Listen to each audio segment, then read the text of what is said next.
अस्सलामु अलैकुम वरहमतुल्लाहि वबरकातुहू। क्या हाल है दोस्तों, मेरा नाम डॉक्टर अरशद है। अभी तक अगर आपने हमारा चैनल सब्सक्राइब नहीं किया तो इसको सब्सक्राइब ज़रूर करें, इससे हमारी हौसला अफजाई होती है।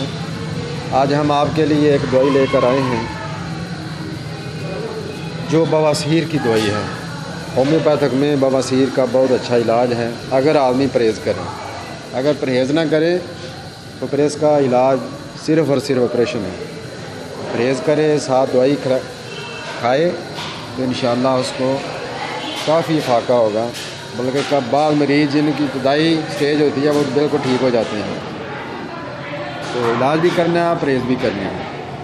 तो होम्योपैथिक में एक दवाई है सल्फ़र, उसका नाम है सल्फ़र। अभी आ जाएगी आपके सामने। सल्फ़र 30 ताकत लेनी है। मसूद कंपनी की 30 ताकत लेनी है। सुबह दोपहर शाम 2-2 कतरे इस्तेमाल करें 1 महीने तक।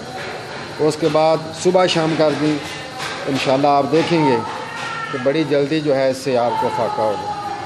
अगर आपको हमारा चैनल पसंद आए तो सब्सक्राइब ज़रूर करें और दुआओं में हमें याद रखें। अस्सलामु अलैकुम वरहमतुल्लाहि वबरकातुहू।